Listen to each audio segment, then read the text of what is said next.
Hello everyone and welcome to a special Paranormal InvesTEAgators. The missus isn't about tonight, unfortunately, but she does wish you all well and is hoping to appear again very soon, as we'll be going on to more ghost hunts and more spooky fun soon. And now I'm going to start off. Unfortunately, the last episode of Paranormal InvesTEAgators, that was me chatting, unfortunately got a bit bugged. The microphone went funny, spooky, I know. But then I'm going to go through a little bit about what happened to me when I was in that experience. And it was basically, I stayed at an old friend's house. And similar to what you were saying, but you're going to talk about that in a minute, is that the boy unfortunately died of a bad experience. I'm not going to use the words, you know what I'm talking about. He died of a bad experience, and then his sort of soul was in the house. And I remember the lady went to me, "Oh, you don't look at any of the photos directly because they'll look back at you and all that, and the eyes will move." And I thought, "Nah, this is all a load of old cobblers." But when Jill, the lady who let me look after her house, left and that, it felt like a darkness had literally put itself on the house. And then obviously I'm sitting there watching Sky TV or whatever, which was popular at the time. I'm going back 10 odd years. And then so I've gone up to bed and I've turned the light on for the landing, and no word of a lie, there was a silhouette of a boy, and it was very distinctive because he was a goth character, you know, lots of black makeup, things like that, and I could even make out the baggy trousers and the Converse and everything like that. And then I thought, no, I'm going nuts, and I turned it off, and then I turned it on again, and it was still there. And then I turned the light off again, and then it had gone. Wow. And then I've looked round, and I've seen, honest to God, I've seen these photos. The eyes are looking at me. Wow. From all the way around in the room. And it felt like something that was looking at me from all sides. And I've got this, I'm not going to say paranormal ability or anything like that, but I do have this talent that when something weird's happening to me, I feel it in my back like a tingle. Mm-hmm. And that was going off like nuts. And so that was a bizarre thing. And also, as the days had gone along, as I'm house sitting even, things kept smashing and breaking when I wasn't even in the room. This poor lady, a big vase had broken that was worth like £1,000. This nice, literally, and it was all gold as well, and I'm like talking proper gold, and it was all gold, and it was a lamp that smashed. I wasn't even at the room at the time, and obviously this lady never spoke to me again since, because loads of her stuff broke. Her washing line snapped in the middle. I mean, I don't even know how that's even possible. Her washing line snapped in the middle, and then all the clothes went in, all the dirt and all that. It was such a weird experience, you know. So that was one of the strangest weeks of my life.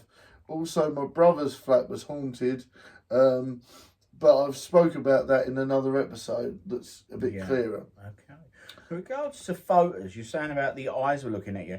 Now, I used to go to visit my uncle, and he had like old oil paintings on the wall, which his wife loved, like, and I'd sit there and I'd always feel like these eyes. So I've always been a bit like, you know, shaken by that. But regards to, I'm really intrigued about photos. Now, is it true, sort of somebody like yourself that had researched this sort of thing, that spirits get attached to photos? Yes, there is a lot of references in Japanese and Chinese and Korean culture that anything can be haunted or possessed or anything. Like even a house, or an object can have sort of like a presence to it. Okay. So yes, I do believe not only maybe a spirit could be in there, but they used to even believe it. If you remember what they used to say in the old days, catch the moment. What if somehow, you know, for me to believe, it's quite wacky, but what if that moment still exists in that photo? And that's a lot of things. There's even a Black Mirror episode on it now where the bloke goes into the photo and relives the photo. Oh, wow. Yeah, so for my thing is that possible that moment in time is forever in that photo? Not only in our memory, but it's imprinted in the universe. Yeah. So yes, in theory, possible, yes. Yes, in theory, that boy could still be alive. His ghost could be in that photo, and then they're looking at you and stuff. Yeah. You know, and you have to look at things like Portrait of Dorian Gray, you know, the book. I don't know if you've ever read it. Fantastic book. I recommend it. But that is always about, that's about a man's possessed painting and things like that. So yes, I do believe that photos and paintings and that, there's something weird in the eyes and the expressions that where the moments can't sort of found forever. Got ya. Thank you for answering that. So you were going to say, Phil, about your experience that you briefly discussed with us before the show. Did you want to? Oh yeah, I was about. Well, you had a few, didn't you? You Yeah, got a few experiences. Yeah, got a few. Yeah, they'll sort of merge into each other really. The first one I ever had, I was about 8 years old. I ever encountered with my mum, and it was really strange because I went downstairs. It was early hours of the morning, and this was on a school day as well. So can you imagine this? It was like beginning of the week, something like that, roughly about Monday or a Tuesday. And I went downstairs, as I usually would do, into the lounge. Now, we'd have all the curtains drawn all the way through, so it was all pitch darkness there, and I wouldn't be able to see anything. But for some reason, I sort of had a strange feeling come over me, and I looked into the lounge, and I saw this figure. And I thought, I was like, doing this with my eyes, and I thought, what the heck's, you know, what am I seeing? And I shouted back up to my mum. I said, what's Dad doing here in the lounge, sleeping in the lounge? And she like gave me this strange look.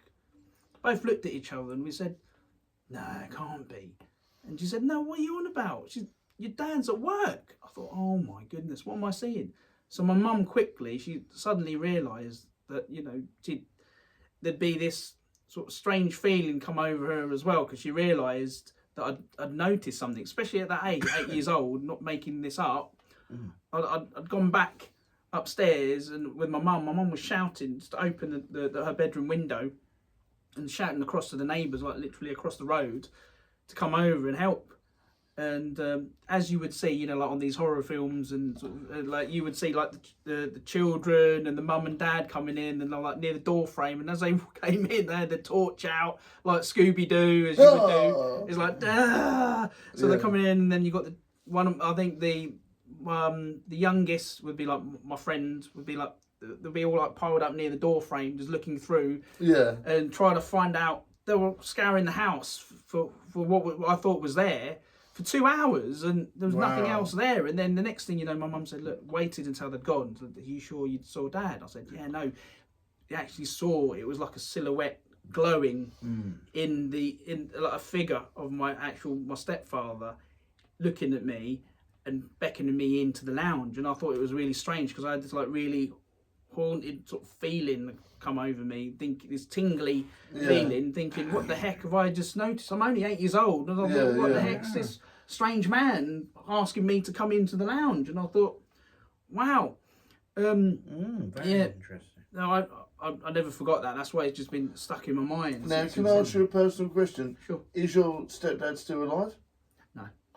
Was he dead at that time? No. So was that something pretending to be him, do you think? Yeah. That's freaky, isn't it? Yeah. Yeah, that's freaky. So that was literally something in that house pretending to be your stepdad. Pretending to be my stepdad. Ooh. Yeah. That's given me the chills already. That's giving me the jeebies, mate. Yeah. That's giving me the jeebies, Phil. Yeah. That is But yeah, so, and obviously, you know, my dad's not with us now, but I do, you know, sometimes feel that he and my brother, but then I do feel them with me at some times, and I have been to spiritualist churches and things like that where they do come to you. Have you ever been to anything like that, Swaley? What about you, Phil? I'd love to. Yeah, well, you know, you can come along one time, you know, because it's such an interesting experience where like the spirits come and they talk to you and stuff. Very open. Very open. Yeah. Very, very open. Yeah. The thing is that was really odd is that going back, I'd say about 2013, 2014, when my first son, my eldest son Riley, was born. A few months after that, I actually came out of the flat where I was living at the time with my ex-partner. Yeah. And it was about between 4 or 5 o'clock in the morning. I had my bike with me. I had one of these sort of what they call it, trek bikes with a chunky wheel. Yes, I know the ones. And then you got the suspension on there, and I saved up for that. So I thought, freaking heck, you know, it's like really dark, because I had to I had all the lights all on it ready, and I had my helmet, my actual sort of the cycle helmet, everything, the lot. And then as I come out, I didn't realise that the weather was that bad. It actually had black ice along the road and along the curb. And this was in Chelmsford at the time. And along Broomfield Road, if you know Broomfield Road. Yeah, Broomfield Hospital. Now, you know where the BP garage is there, and they've got a bus stop? Roughly, You've got the old houses, or cottages, should I say. Yeah. It was literally there at the bus stop, and there was like one of these curbs. It clipped the back of my wheel. Wow. Slipped, and I could have gone into the road, but for some reason, I don't know why, I felt like a presence go like this to me. Wow. And I went, and Yeah. I literally went. I could have gone this way, but for some reason, it held me for a few extra seconds. Yeah. About 4 or 5 seconds, and I thought, hang on a minute, where am I going? And I went in onto the pavement, and I banged my knee. Wow. So I could have gone, a policeman, an off-duty police officer on the way to London, actually helped me up, got the paramedics, and he said, you're very lucky. He said, there was some oncoming traffic behind you. No. I could have gone into the road and got hit. Wow. So, and that's really strange. That's strange. And do you mind if I interject? Because that's just sparked off a weird memory of mine.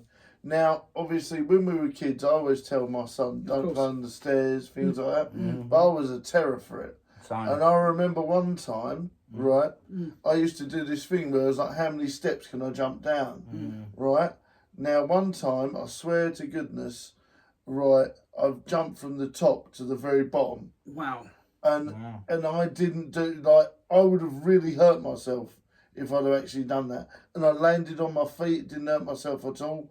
And it felt like something was guiding me down the stairs. That's same as like you were saying. Wow, that is weird. So, because I've gone because if I'd have done that from the top of my mum's stairs, it's not massive, but if I'd have done it, I'd have broke my legs. Yeah. Even as a little kid. Wow. You know. Wow. So there you go. I do think sometimes there are presences, there are things that are looking after you. Oh yeah, definitely. Not everything that is supernatural, paranormal is, negative. No. And I don't want to use the word bad or evil because, there's a mixture of everything and everything. But, for me, something was guiding me that day. Oh, wow. The same as yourself. And you're lucky to be alive then. Yes. Yeah, very, very lucky. I'd never forget that. My mum said to me, she had a feeling that, I think, because unfortunately my stepdad passed away before my actual eldest son I got now was born. He missed out by a few months because I think it was about around May, June time he passed in the same year, and then my son was born in September. So my mum said that I think that's a way of him saying, I want to make sure you're still around for your son and my grandson. Yeah, that's And I want to make sure that, you're safe, regardless of you might have hurt yourself that way, but I want to make sure that you're alive rather than, and my mum said that to me. I said, I never have thought of that, Mum. And she said, yeah, no, I think it's your dad making sure that, you're safe. It's a strange thing to believe, but I think, I never have thought of that. My mum mentioned that. I said, oh yeah. So every time now, when I have like close shaves or things happen, I feel it's either my nan or my dad, both of them together. My biological dad and my stepdad and my nan, those three people. It's like a triangle. Looking after you, yeah. Because they say like a triangle in some places. It's like a kind of like it's very superstitious in the Philippines. It's like over here. It's like a symbol. It's like leadership, isn't it? Yes. The triangle. Yeah. But for some people, it's something else. The triangle, because it's usually it's a circle for some people, some cultures, but you got a triangle where they actually sort of it's like a kind of like invisible force. Yes. Okay. Now, trying to protect you. Yeah, I know. And you know what? I'm going to talk with you go slightly off topic, but do you know if you have more than 3 cats, they will always sit in a triangle? Really? Yep. It's a proven thing that they'll always sit in a triangle because then they can see every part of the room and That's they amazing. can protect you from going. Look it up. I'm not talking pub silly rubbish. Wow. I'm not talking pub quiz chat. That's amazing. Honestly, look it up.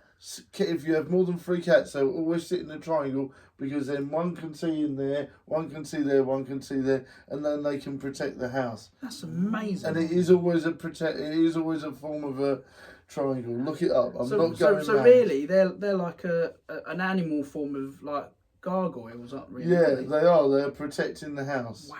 So I love stuff like that. That's why I think cats are better than dogs, because a dog just goes woof woof woof. Whereas a cat is literally protecting your house at all times. Yeah. So there you go. Wow. So Swaley, have you got any interesting things you want to talk about that are a bit spooky? Yes, there was a time back in 2010 where me and my friend was sitting in, it was a Friday night, we were sitting in having a couple of drinks and watching them. A few beverages, old chap. A few beverages indeed, sir. And listening to some music, then we turned the music off, watched a movie. And like throughout that, we were like just having a laugh, taking photos, you know, like being silly, like just as you do when you have alcohol and whatnot. And then the next day I was sitting there after a friend had gone and I was just literally, you know, like just flicking through, like sort of hungover, lying on the sofa. Oh yeah, don't remember taking these. And I literally was like, wow, like I had a picture, it was a Godfather poster on the wall in a frame, which just the face here and then it's just black, so you could see reflections of it fairly easily. And literally in the reflection was a woman. She didn't look very happy. It looked like somebody from the Victorian era. And when I sort of weighed it up and sort of checked my reflection off of this picture, she was standing right next to where we were taking the selfies and having a laugh. Now, when I came in here earlier, I said that I used to live in a tower block on the 5th floor in Rainham, New Plymouth House, and they were, I believe, they were built years ago, so they were old and people had passed away in them, like they do everywhere. But I tried to research it to see who was in there, you know, and the council said, you know, we haven't really got the facility, you know, the way of checking it. Yeah, it was, I mean, they just looked at me, to be honest, they looked at me like I'd lost the plot. Of course, they were like, you know, what drugs were you on? But no, I had the evidence. It's still to this day. I kept the phone. The phone is in my cupboard at home.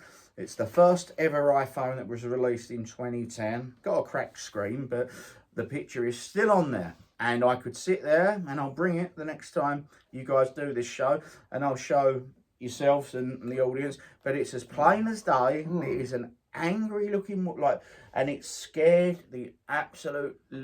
I was scared to be in my own home after that for a good while. I could feel there was something about that place where you could feel a presence. You were never in there alone, and I didn't like it. The picture, I took the picture off the wall and put it down into the bin room the following day. Did you look at it? There was no imprint of it? There was no imprint on the actual picture. There was no, I showed this to a reliable source, which is a woman that's a spiritualist and into all of the stuff that's, I'm guessing some of the viewers here is, and she said that there's no explaining that. And I would get a priest in the property, you know, and we were sort of reading through the options, and then gradually I'm like, you know, well, I've got to go, I've got to be in my home, and but yeah, I was terrified because I weighed it up. I thought the height, and I've zoomed in on this picture, and there was no explanation, and like she'd have been standing just looking at us, you know, and I'm like. Even now, the hairs on my arm. So that was the most bizarre experience. Mm. There was another one, I mean, that was a nice one. When our dog Rocky died, we just moved into, my mum and dad had just moved into the property in Cherry Tree Lane, and Rocky died 2 years after that. For a long while, he was barking in the garden, and it was his bark. So that was pleasant. Things like that we like. Yeah. I mean, there's also, I mean, I think this is in one of the videos, but I do want to add into it.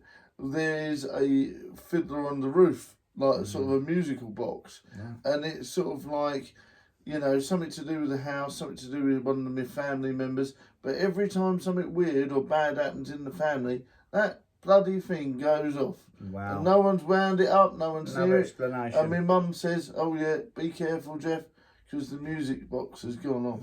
So that adds into me like the burnt toast theory. You know that thing where someone tells you to be careful and that? Oh, yeah. And then it's like, you know, when you forget your keys in the morning, you got to go back. Yeah. That's it. Yeah. It's like something is telling you, come back, you know, and all that. Sometimes if you purposely, you know, think, oh yeah, no, I've done this wrong, or you take too long to get ready for work. Sometimes there's a reason behind that. There's an outside force that's protecting you. Right. Yeah. You mentioned that a few years ago, there was a death in London. I think it was Southwark. Yeah. And it was near the bridge, and there was like it was on the news. Yeah. And Meg and I was about. Oh. Wow. Now, how do we explain that, guys? Wow. You know? Yeah, there was a. So this place is bizarre. Wow. Yeah, I was wondering what the heck happened there. That was really strange. We are not alone. We're not, and I'm feeling a little bit on the back of my neck. Spider senses are tingling. Yeah, Meg, my partner at the time, actually pre-warned me, and she said, "Phil, please just don't go to London," because I was supposed to go to a meeting there. An AA meeting. No, it was like it was one of these sort of meetings to do with like with the sales. What, to do with your cars? Sales. AA. No, it was to do with sales and stuff like that. I was in a sales team. Telling you, I don't want a double-ended pen. Double-ended pen. Sell the pen.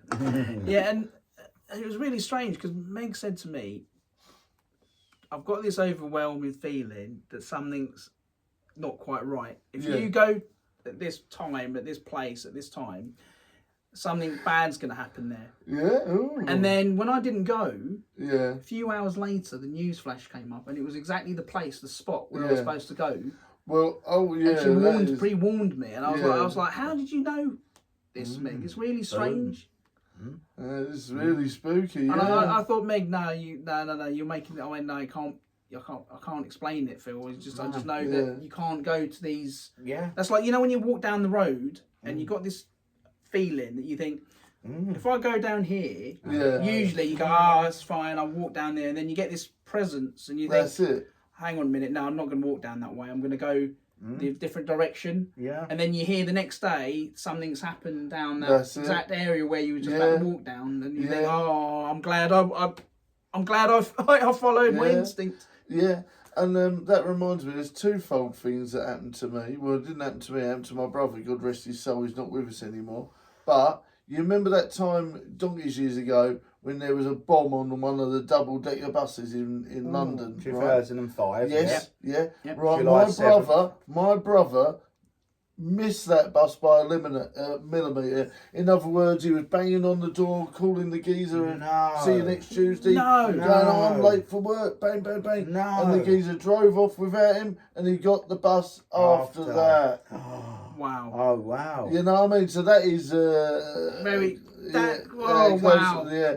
And there's, a few other things that have been like, oh, that's a close call, you know. You mentioned earlier, which I was intrigued by, that about the wardrobe. There's a presence. Yeah. Is it all right to talk about that? No, we can talk about it quickly. No, there was but it's all gone now, thank goodness. But no, there was, but like I said, I do think that this very place we've been in has been haunted. And I remember donkeys years ago, there was actually one of my old, you know, because I used to do a lot of streaming on the PlayStation and all that. Yeah. And the one bloke used to say, "Oh, there's a shadow behind you." I can't see it, can I? And sometimes my boy used to watch him with me, and my, you know, LKP, my ex, she used to sit and like keep me company and that. But at this particular time, they weren't. So there was shadows behind me moving about from nothing. Yeah. So yeah, there is, you know, but yeah, we had to get that cleansed. Also, that reminds me of my brother's flat. We did have to get the my brother did have to get the Irish priest in, because there was like his records were playing backwards, his doors were banging. Eventually, my brother had to get all of his doors taken off the hinge, and they left them in the thing, and that and the windows would open by themselves, barking. He was embarking. Yeah.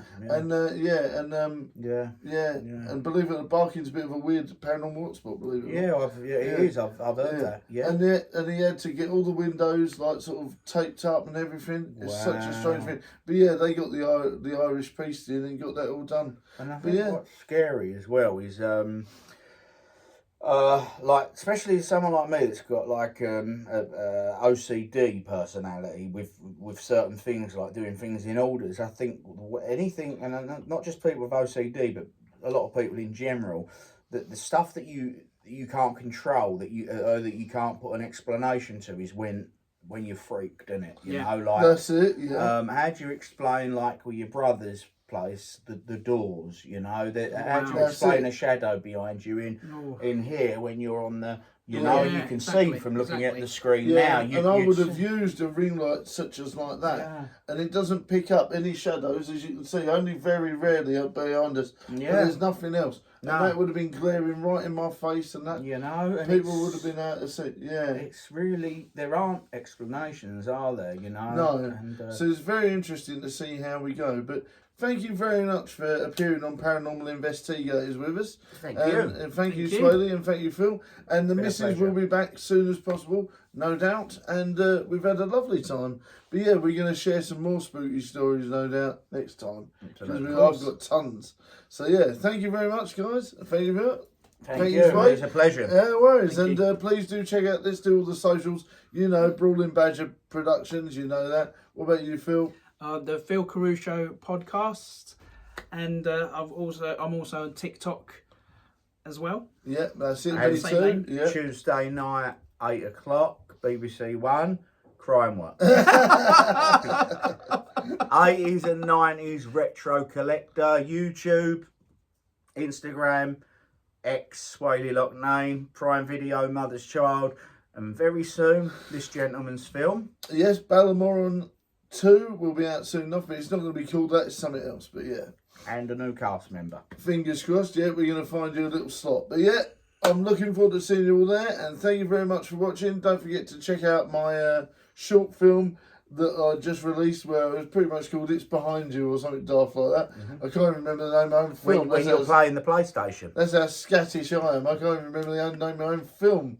It's been a long day. But yeah, please do check out Essex FBI Investigates, Ballamoron, you know, all them, what was it, Eggshells was my newest one, which was a bit of a weird one, where it was an Easter special about a man who was very lonely during Easter, did an Easter egg hunt on his own, and then weird stuff started to happen. And there's also one about a man who climbed the stairs, and there's something paranormal upstairs as well. Oh. Basically, I've done so many films, I don't even remember the names of them. IMDb. So yeah, IMDb, check out IMDb, Jeff Brooks, and please do check out the film playlist on the channel, and you'll see as many as you like. Hours and hours of entertainment, and please do check out 80s and 90s Retro Collector, and of course Phil's, and we're trying to get this gentleman to 100k so he gets his plaque. Wow, that'd be so good. Who knows? Yes. So please, if you're watching this, please do swing over. Rightio everyone, we'll see you next time. Bye. Bye. Bye. Bye.